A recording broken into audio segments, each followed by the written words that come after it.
ग्रामीण भागातील शेतकऱ्यांसाठी न्याय डेअरी व पतसंस्था ठरणार फायदेशीर. महंत दत्तगिरी महाराज. न्याय संस्था देणार शेतकऱ्यांना न्याय. संगमनेर तालुक्यातील आश्वी खुर्द येथे न्याय नागरी सहकारी पतसंस्था मर्यादित या शाखेचे उद्घाटन गुढीपाडव्याच्या शुभ मुहूर्तावर मोठ्या थाटामाटात महंत दत्तगिरी महाराज श्री क्षेत्र उमरेश्वर यांच्या शुभ हस्ते संपन्न झाले.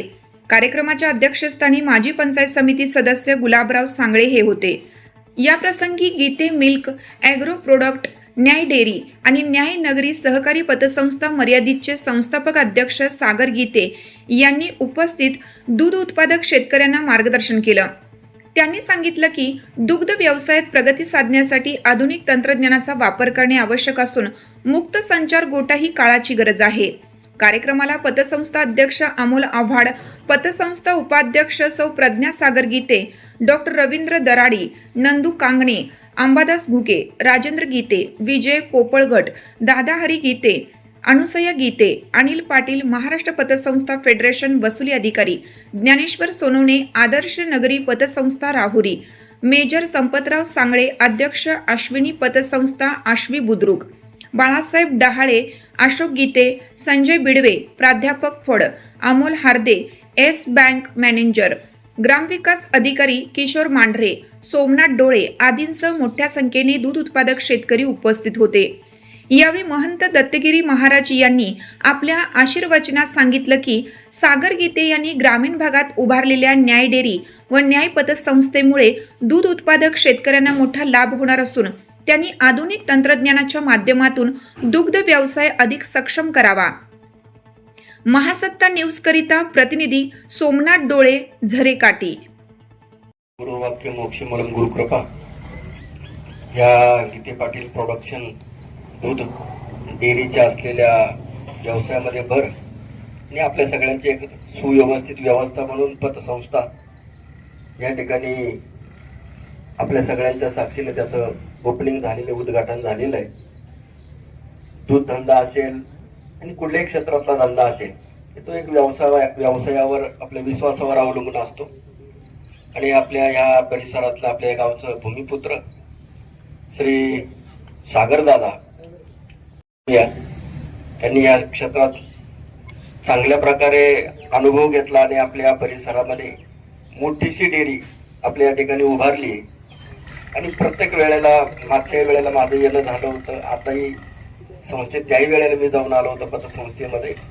आणि डेअरीच्या दुधाच्या पदार्थाची जी काही क्वालिटी आहे ती विशेष क्वालिटी आहे. मध्ये बऱ्याच मंडळींनी एकमेकांना सहाय्य केलं. आमचे ती जोरवेचे सरपंच त्यांनी त्या काळात आमचे हरिभक्ती महाराज मंडळी त्यांना बरंच काही सहकार्य केलं. त्याचबरोबर यावल्यातले कोणी त्यांनी बराच गहूच असा वाटून दिला. गहू दळा आणि त्याच्या भाकरी करून खा, म्हणजे ती खाण्याची सगळीच पंचायत होती. असे बरेच मंडळी पुढे आले. तर याही काळामध्ये आर्थिकतेची अजून काही सुरू झालं नाही. युद्ध मला वाटतं 20-19 दिवस झाले युद्ध चालूच आहे, ते काही बंद नाही. त्यांच्या भाषणातून तुम्हाला सगळ्या दुधाचं क्वालिटी सांगितली, दुधाचं वजन सांगितलं, कॉम्पिटिशन सांगितलं, स्पर्धा सांगितली. देशाच्या जगाच्या लेव्हलमध्ये आपण दूध व्यवसायामध्ये कसे टिकू आणि टिकण्याकरता काय केलं पाहिजे हे दादांच्या भाषणातून, दादांच्या व्याख्यानातून तुम्ही ऐकलं. परतही तुम्हाला हे अनुभव करता, दूध व्यवसाय करता खूप गरजेचं आहे. पुढेही तुम्हाला हे उपयोगी पडेल. मला असं वाटतं की बहुगणित शेतकरी दादांना भेटावं, दादांचं प्रायव्हेटमध्ये ते सगळं ऐकावं. असं माझं तर सांगितलं की मला पैसे कमवण्याकरता डॉक्टर व्हायचे. बघा, छोट्याशा बाळाच्या मनामध्ये जर अशी मानसिकता येत असेल तर आपण काय केलं पाहिजे आणि जगणं हे कशा करताय, माणुसकी करताय. दादांच्या मगाच्या बोलण्यातून बहुप्रमाणात जाणवत होतं की आपल्या कॉम्पिटिशन पेक्षा माणुसकी मानवता. बरं का, त्यांची भाषा खूप उंच आहे, मला नाही एवढंच, पण ते तुम्हाला हे सांगत होते की कॉम्पिटिशन पेक्षा आपल्याला क्वालिटी पाहिजे आणि क्वांटिटी पाहिजे. याकरता दादांचं हे बोलणं होतं. स्पर्धेत म्हणून नव्हे. त्या उद्घाटनाकरता आमचे मेजर साहेब आहेत, त्याचबरोबर आमचे पप्पा आहेत गुलाबराव पाटील सांगळे. आणखीन मला वाटतं ह्याच डेअरीला दूध देणारे आमचे रमेश शेठ आहेत. अजून आमचे सागरदादाचे पाहुणे आहेत, आमचे खूप प्रेमाचे आहेत. तर त्यांच्याकडे माझी एक आशा तशीच राहिली की गुळाचं ते गुऱ्हाळ बनवायचं तसंच राहील. बरं का, पंप आहे पण गुळाचं गुऱ्हाळ आणि ते ह्या भागात नाहीच आहे.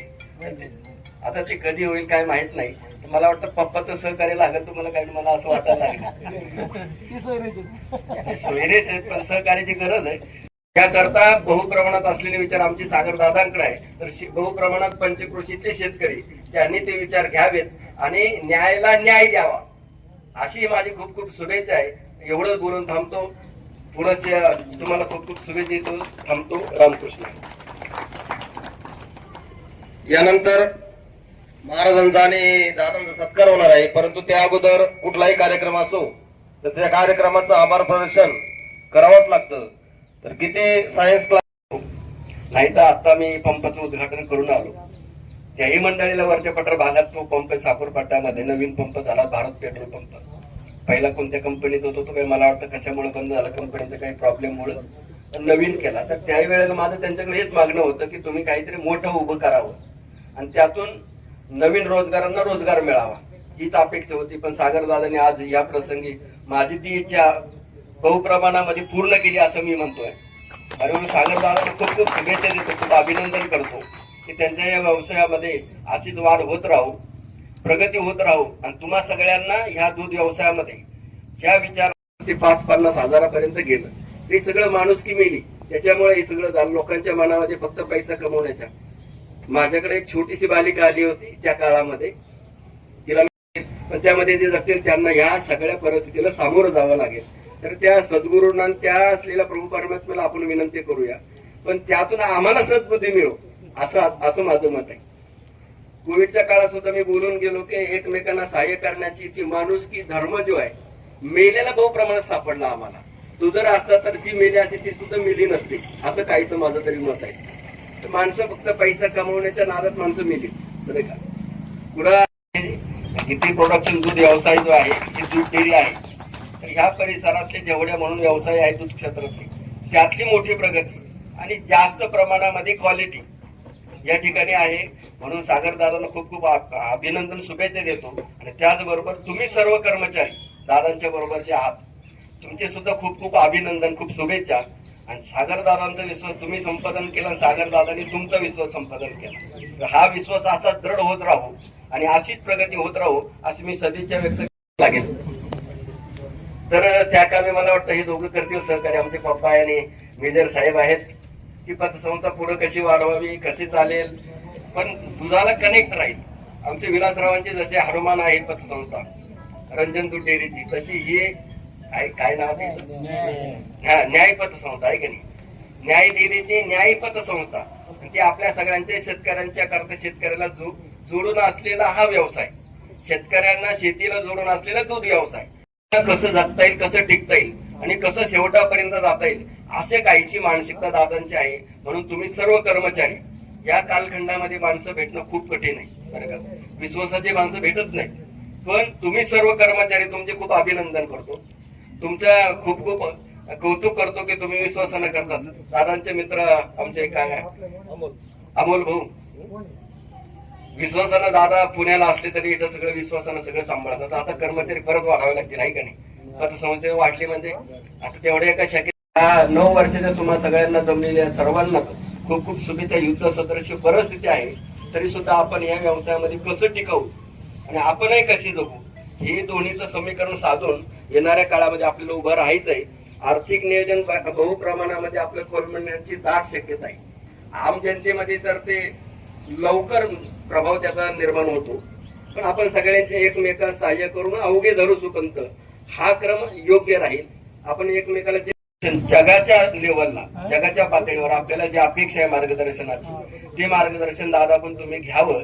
आता थोडंसं ऐकायला थोडं अवघड जातं, कष्टाचं काम आहे, माणसं कमी आहे, कसा करायचा गोठा, आर्थिकही नियोजन आहे, हे सगळं नियोजन दादाकडे मार्गदर्शन आहे तुम्हाला सगळ्यांना. तर मला वाटतं बहुप्रमाणामध्ये तुम्ही सगळ्यांनी ते ऐकावं. या परिसरामध्ये जेवढे दूध धंदे आहेत त्यामध्ये यातलं चांगलं प्रगती पथकावर आहे. मला जास्त काही बोलता येणार नाही, उगं बोललं तरी पण थोडंसं वेगळंही जाईल. असं नसतं कधी 4-3चं कमी दूध देणारी गाय, मग ते गायची हेल्थ चांगली याचा अर्थ, ते गायची क्वालिटी चांगली आहे. आपल्याला बाकी मोठ्या मोठ्या गोष्टी करायची नाही, आपल्या सोप्या सोप्या गोष्टी करायच्या. आपल्याला ह्या माध्यमातून असं बघायचं की आपल्याकडे म्हशीच्या दुधाचं उत्पादन वाढलं पाहिजे. कारण म्हैस दूध हा असा प्रकार आहे की ज्याचा वर्षभर दर कमी होतच नाही. म्हणजे समजा आता 53 रुपये चालू आहे 6090 बाहेर, तो फार झाला तर 48 पर्यंत.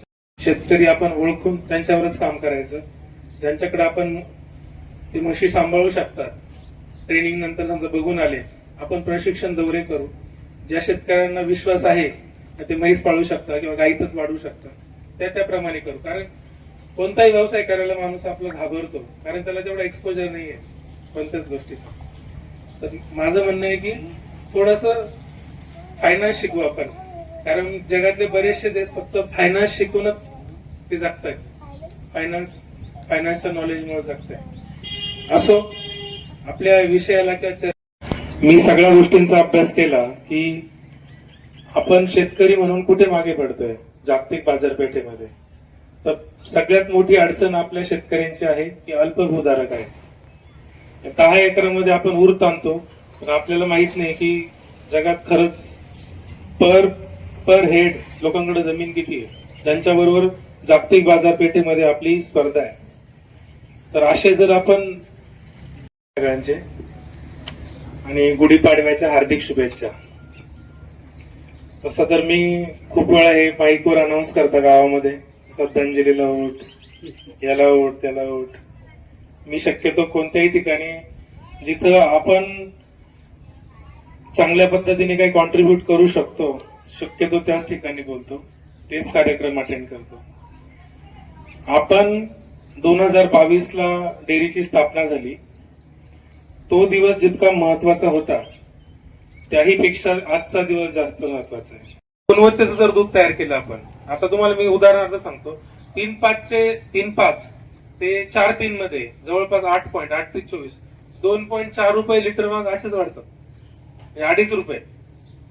मग एखाद्याचं जर 100 लिटर दूध जात असेल तर 250 गुणिले 3 चांगलं असेल, त्याचं व्यवस्थापन चांगलं असेल, मुक्त गोठा असेल, तर आजारी पडायचं प्रमाणही कमी होईल, स्वच्छताही वाढेल आणि दुधाची गुणवत्ता वाढेल. आणि दुसरी गोष्ट, जोपर्यंत गाया जास्त नसतील तोपर्यंत हा धंदाही करून उपयोग नाही. ज्या स्पर्धेत तुम्ही आता येणार आहात, म्हणजे आता जे US इंडिया ट्रेड डील, थोडंफार कोणी ऐकलं असेल, आता बातम्या 24 तास चॅनल सगळ्यांकडेच आहे. तर त्यांच्याकडून येणाऱ्या वस्तूंवरती काही आयात शुल्क लागणार नाहीये. आपल्याकडून जाणाऱ्यावरती ते 18% लागणार आहेत. मग ह्या केसमध्ये त्याचं कारण की आपल्याकडे शेतकरी जी आताची पिढी सरत चालली आहे, शक्यतो बरेच लोक कमी शिकलेले आहेत, प्रशिक्षण घेत नाहीत, आणि एक न शिकण्याची पण त्यांच्याकडे एक प्रवृत्ती आहे, आम्हाला शिकवायला लागला का. कारण होतं काय, फक्त चारा घालणे, खाद्य घालणे किंवा कष्ट करणे एवढं शिक्षण नाही. आता मगाशी मेजर साहेबांनी मला एक कॉल कनेक्ट करून दिला, तिकडचे ते कॅप्टन होते त्यांचे. ते बोलले की आमच्याकडे शेतकरी सकाळी 3 तास काम करतो, संध्याकाळी 3 तास काम करतो, दिवसभर बुलेटवर हिंडतो. आपला शेतकरी सकाळपासून रात्रीपर्यंत मरतो, तो काही बुलेट मधने आमच्या कानापर्यंत पोहोचू द्यावा त्यांनी. आपल्याला काय, आपलं काम करायचंय. सगळे चांगलं म्हणते, संतांना नाही म्हटलं कोणी चांगलं, म्हटले का बाबा चांगलं सगळे. म्हणजे जेवढे चांगले संत झाले, तुकाराम महाराजांना तर घरात शिवाय खायला लागले बायकोच्या. त्यामुळे ते होणार नाहीये. आपल्याला सगळ्यांना संघर्ष आहे या गोष्टीमध्ये, कारण आपण धर्माने शेती करत आलेलो आहे. आपण व्यावसायिक दृष्टीने शेतीही केली नाही आणि गोपालनही केलं नाही. आपल्याकडे 1, 2, 4, 5 गाया असायच्या, घरीच आपण ते दूध खायचो, प्यायचो, गाया मोकळ्या चरायच्या, किंवा काम करता करता त्या गाया कुठेतरी बांधून दिल्या. त्या प्रकारातून आपण आता व्यावसायिक याच्याकडे वळतोय. अजून जे तुमचं न्यूट्रिशन आहे, खाद्य वगैरे ह्या भानगडी. तिसरी चुकीची प्रॅक्टिस अशी होते याच्यामध्ये की लोक संस्था चालकाकडे जे खाद्य उपलब्ध आहे, संस्था चालक त्याचा फायदा बघूनच खाद्य ठेवतो, त्यातही नुकसानी होतात. ज्या प्रकारे एक स्टँडर्डाइज पाहिजे पूर्ण संस्थेकडे येणारं दूध, म्हणजे जर चांगलं कोणी जर खाद्य देत आहे तर त्याच खाद्याचा पुरवठा शेतकऱ्यांना व्हायला पाहिजे. कारण छोट्या छोट्या गोष्टींमधनं त्याचे पैसे वाचतात. आणि जवळपास 4 ते 5 वेळा एक गाय वर्षात आजारी पडते, तोही खर्च फार मोठ्या प्रमाणात. 53-55 रुपयाच्या लिटर मधलं तिथपर्यंत आलं चालतं, पण 40 ते 27 पर्यंत गेलेलं चालत नाही. दुसरी गोष्ट, हा 6090 मी जो सांगतोय, तर तेच दूध जर तुम्ही प्युअर क्वालिटी चांगलं हेल्दी म्हशी पाळल्या तर ते 70 पर्यंत येतं, जेणेकरून तुमचा दुधाचा रेट तुम्हाला कमीत कमी 65 रुपये भेटतो म्हशीमध्ये. आणि त्याचं जर नियोजन चांगलं असेल, फक्त त्याला काय गरज आहे, 2 गोष्टींची गरज आहे. त्याला प्रॉपर प्रशिक्षणाची गरज आहे, दुसरी गोष्ट खत पुरवठ्याची गरज आहे. याच्या व्यतिरिक्तही बँकिंग जर चांगलं झालं तर आपण तर फार छोटस काय म्हणताय धुळीचा कण आहोत. पण नॅशनलाइज बँकांकडे फंड अक्षरशः पडून आहेत, मागे लागतात लोक.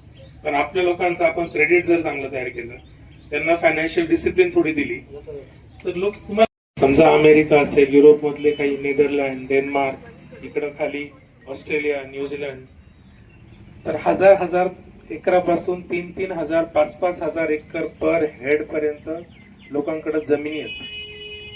ते फार्म पण मी बघितले, सगळं बघितलं. आता आपल्याला नवीन जमीन तर आपण संपादित करू शकत नाही किंवा काही नाही, तर आपण आपल्या अडचणी कशा सॉल्व्ह करू शकतो. तर पत पुरवठा जर चांगला असेल आणि योग्य प्रशिक्षण असेल शेतकऱ्याला, तर आधुनिक पद्धतीने जर गोपालन केलं आणि त्याला वित्त पुरवठा त्या प्रमाणात मिळाला, तर आपण नक्कीच दूध धंद्याच्या मार्फत खूप चांगली प्रगती साधू. त्या पत पुरवठ्याचा उपयोग आपण आपल्या व्यवसाय वृद्धीसाठी कसा करायचा ते आपण थोडंसं शिकलं पाहिजे. माझ्या मते याच्यातून काही बदल होऊ शकत नाही. सॉफ्टवेअर मधनं मी जेव्हा इकडे आलो तर बॅकग्राऊंड खूप गोष्टींचं आहे, म्हणून मी एवढं तळमळीने काम करतोय. बघा, लांबून कोणीतरी काम करतोय ना, प्रत्येकाची मानसिकता तो जसं रीड करेल समोरच्याला तशी आहे. ठीक आहे की कमवत असेल, असं असेल, तसं असेल, काय करता येईल काय नाही. प्रत्येक व्यावसायिकाच्या बाबतीत सगळे चांगलं बोलतील असं काही नाही, आणि आम्हाला अपेक्षितही नाहीये. त्यामुळे आम्ही गावातच जात नाही. सांगायचं तर कोल्हापूर भागामध्ये आपण बऱ्याच दिवसापासून काम करतोय. ते लोक आर्थिक दृष्ट्या ऑलरेडी खूप म्हणजे आहे, त्यांच्याकडे पैसा वगैरे पाणी आहे चांगलं, पण सामान्य लोक पण भरपूर आहेत. पण नियोजन खूप चांगलं आहे आणि दूध पालनाच्या प्रॅक्टिसेस, जनावरांना सांभाळण्याची पद्धत. मग आपल्याकडे ही सेम असणारी गाय आणि त्यांच्याकडे सेम असणारी गाय. आपल्याकडे बल्क 3.8 बोलले, हे 3.8ही येत नाही आताच्या काळात. इतकी वाईट परिस्थिती आहे. आणि तिकडं 4.3च्या आत येत नाही. म्हणजे 4.3 आणि 3.5 हे तुम्हाला खूप कमी अंतर वाटत असेल. कर्तृत्वावर कमावलेला तरुण उमद नेतृत्व